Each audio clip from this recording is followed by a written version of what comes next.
Alright, hello, welcome back to a new video on this channel. In the 3 years that I've been running this channel, I've probably talked to 1,000 of you on LinkedIn, Instagram, YouTube comments, word of mouth, friends, acquaintances, family friends, and there's a pattern that I've seen in the type of questions that a lot of people ask me. You know, how can I get a full-time job? How can I get a part-time job? What is the reality of it? Whether I will get a PR in a particular occupation or not? What is the skilled occupation list looking like? I hope this video answers all of those questions because this video is on SOL, which is called a skilled occupation list, which is refreshed every financial year in Australia. Before we get into it, my name is Anshul. I've been in Australia for about 3.5 years now. Finished my bachelor's in marketing and I'm now working full-time in marketing and comms for a South Australian government organization. My aim with this channel is to help you thrive and not just survive in Australia. So without further ado, let's get into the topic. As we mentioned, SOL, which is a skilled occupation list. Now I have my list here, so if you see my eyes going there, I'm probably referring to it. What is an SOL list? List which is published by the Australian government every financial year. Financial year here runs from June to July. So I'm recording this video on the 30th of June. Probably tomorrow we'll get, obviously the next new financial year starts. But for the new SOL list to come, it takes a couple of months for the Australian government to release it. So every year we get a new list in around August and September. And why is that list important? That list is important as it tells us whether our occupation is eligible to apply for a visa, for a permanent visa or not. Only if our occupation is on the skilled occupation list, only then we can apply for visas like 189, 190, 491, which are your permanent visas through the general skilled migration list. Now, all of this excludes the employer-sponsored nomination visas, so we will not get into that. So yeah, as I said, this list is published by the Australian government, which basically tells us that these are the certain occupations, certain trades, certain degrees that are in demand. So that basically means that they need people, they need immigrants in these particular degrees, and these particular degrees and occupations will be prioritized when they talk about granting permanent visas. Now for us, for general people who go through the normal route, which is studying, working and then applying, there are 3 visas that we target. One is the 189 visa, which is very high on the priority list because it's a PR that is granted by the federal government basically. Then comes 190 and 491, which is state sponsored visa. For this video, we won't be getting into the nitty-gritties of it because in this video, I'll show you how you can actually check whether your occupation is on the skilled occupation list or not. When your occupation is on the 189 list, that means that it is very high on the priority. When it is on 190 and 491, it means that those lists are generally volatile. So you will see a lot of occupations going in and out of that particular occupation list every year. Now, there are a lot of occupations that have been on that list for a pretty long time, but then you'll also see, as I said, it being pretty volatile. And it can be the case that someone might have made the decision to pursue something according to the skilled occupation list, but by the time they're eligible to apply for their PR, that particular occupation is taken out of the occupation list. So, that is what we say, that we do not, choose your courses according to the occupation list because they are generally highly volatile. So if I'm here in 2025 and I say that, data science is in the occupation list right now, let's go for it. I do my master's of data science. But then 2-3 years after, when I'm actually eligible to apply for PR through data science, they take data science out of the occupation list. So again, it is very volatile. People like to go in different directions with it. So I'm not here to judge. I'm not here to advise you on which way to go forward with. But yes, without beating around the bush too much, let's get into how you can actually check whether your occupation is on the skilled occupation list or not. Alright, so now I am on the immigration website. Don't worry, I'll put the link to this exact web page down below. Before we access this web page, something that we need to keep in mind is that we need to know the occupation and the job title our course leads to. So for example, if somebody is pursuing a Bachelor of Nursing, the occupation that they're targeting, the job title that they're targeting is a registered nurse.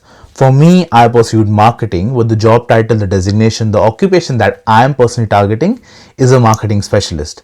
Now, why do we need to know that? We need to know that because at the end on this website, we need to put that job title, we need to put that occupation, because we can't put our degree.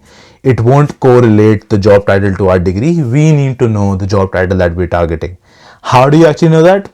Just chat GPT it. You can ask AI, you can ask Google, and it'll tell you what sort of job title you will be targeting. Now, second step is that we're officially on the skilled occupation list website.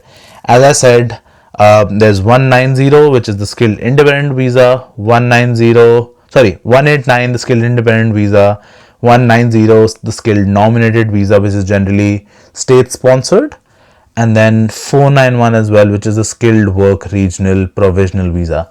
Why provisional? So if you get granted a 491 visa, what that means is that the tenure on that visa is 5 years, but after 3 years you can apply for 191, which is permanent residency. So now if I scroll down, if you want to read across those, you can. It can be really valuable for you.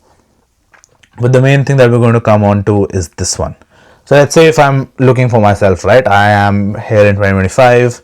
I am wanting to check if marketing is on the skilled occupation list or not. So I don't know what visas I'll be eligible for, but I do know that I'm going to target 3 visas that are going to be in the general skilled migration list, right? So my 190, my 189, and my 491. Now in the search, I'll write marketing specialist. See, so now it has given us the occupation as marketing specialist.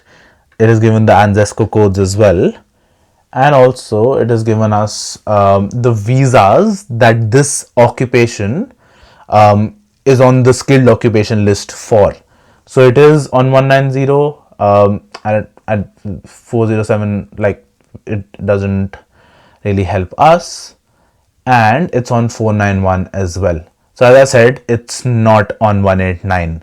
So that means that the occupation that I'm targeting is not on the highest priority list, which is the federal government PR, but it is on the state sponsored one.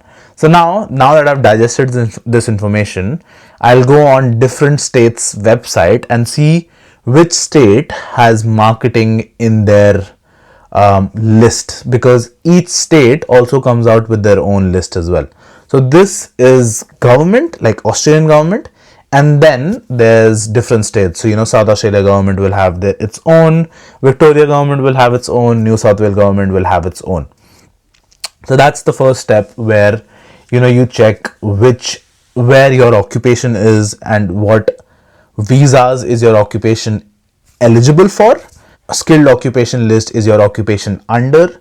Once you know that it is under 190, as I showed you, and it also tells us the authority body as well. Authority is basically where you will get your skills assessment, which we'll get into it in the last part of this video, and then we go from there. Now all of this can be done by your agent for you, but it is really good to verify. If we go for another one, let's say ICT, so IT, because a lot of people are searching IT, right? Let's say I want to go to chat GPT and ask them, what occupation will I get my PR under if I'm pursuing a bachelor of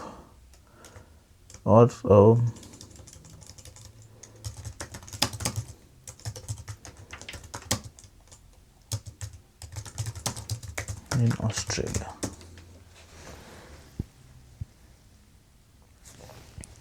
Sorry, it's just very here. So let's say I am going for ICT business analyst. business analyst. Okay, so that means it is on the 189 visa, it is on 190 as well, and it is on 491 as well. So see, that is how you basically check your occupations. A very easy way to do that, right? Now, to close off this video, we'll actually talk about how this assessment process and how obviously you checked everything is actually used in the visa process. So the first step is that you check if your occupation is on the list or not with your migration agent, with your education agent, and make a decision accordingly. Now, as I said, do not make a decision solely on the basis of what is on the SOL list, not what is not on the SOL list. But then you can also sit with your migration agent to see, so let's say if I want to do marketing, they can tell me the nearest degree that will have those courses that will enable me to work in marketing again, but is also on the PR list. So you can work with them. Second is that you obviously finish your studies, get your work experience, get a full-time job, and then apply for a skills assessment. Now, as I told you, the assessing body is also mentioned on that tool. Like for me, it was VetAssess. I got my skills assessment through VetAssess. Then you submit an expression of interest according to which visa you're targeting. If it is 189, you're obviously, submit your expression of interest to the federal government. If it's 190 from like myself, I submit it to the South Australia government. And then, that's a whole another video where you get your pre-invite, invite, lodgement, etc. Yeah, that was the video around SOL, around skilled occupation list, and how people can actually check if their occupation is on the skilled occupation list or not. I hope it added a lot of value to you.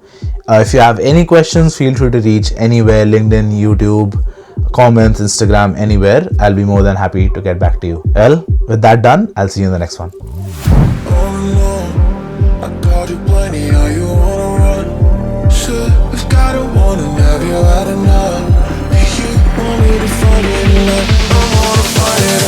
I'm changing you.